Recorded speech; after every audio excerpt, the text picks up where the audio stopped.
मजनू की मोहब्बत का सच्चा वाकया। एक बार मजनू को किसी ने देखा कि एक कुत्ते के पांव चूम रहा है। उसने पूछा, ए मजनू, तुम ऐसा क्यों कर रहे हो? मिस्टर मजनू ने कहा, यह कुत्ता लैला की गली से होकर आया है। मैं इसलिए इसके पांव चूम रहा हूं। ऐसे मस्त और अक्ल में खराबी आए हुए इंसान को मजनू पागल न कहा जाए तो क्या कहा जाए?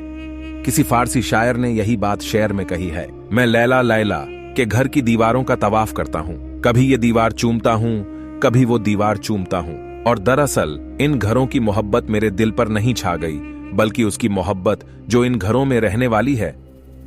एक दफा शहर के हाकिम ने सोचा कि लैला को देखना चाहिए कि मजनू और उसकी मोहब्बत के अफसाने हर एक की जबान पर हैं। जब सिपाहियों ने लैला को पेश किया तो हाकिम हैरान रह गया कि एक आम सी लड़की थी ना, शक्ल न रंग न रूप था। उसने लैला से कहा, तू दूसरी हसीनाओं से ज्यादा बेहतर नहीं है।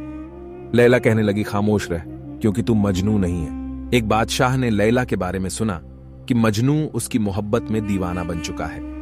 उसके दिल में ख्याल पैदा हुआ कि मैं लैला को देखूं तो सही।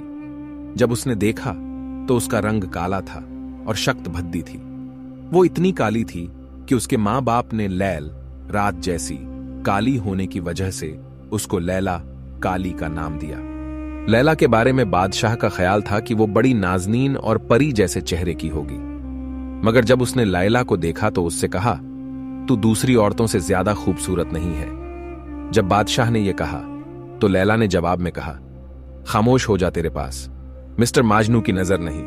अगर मजनू की नजर होती तो तुझे दुनिया में मेरे जैसा खूबसूरत कोई नजर ना आता। मौलाना रूमी रहरो फरमाते हैं कि एक बार उसको किसी ने देखा कि रेत की ढेर पर बैठे कुछ लिख रहा है। इस पर उन्होंने कहा, जंगल में एक आदमी ने एक बार मजनू को देखा कि गम के बयाबान में अकेला बैठा हुआ था। रेत को उसने कागज बनाया हुआ था और अपनी उंगली को कलम और किसी को खत लिख रहा था। उसने पूछा कि मजनू शैदा, तू क्या लिख रहा है? तू किसके नाम ये खत लिख रहा है? मजनू ने कहा, लैला के नाम की मश्क कर रहा हूं। उसके नाम को लिखकर अपने दिल को तसल्ली दे रहा हूं। एक दफा एक आदमी नमाज पढ़ रहा था।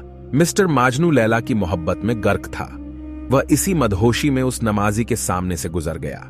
उस नमाजी ने नमाज पूरी करके मजनू को पकड़ लिया। कहने लगा, तूने मेरी नमाज खराब कर दी कि मेरे सामने से गुजर गया। तुझे इतना नजर नहीं आया।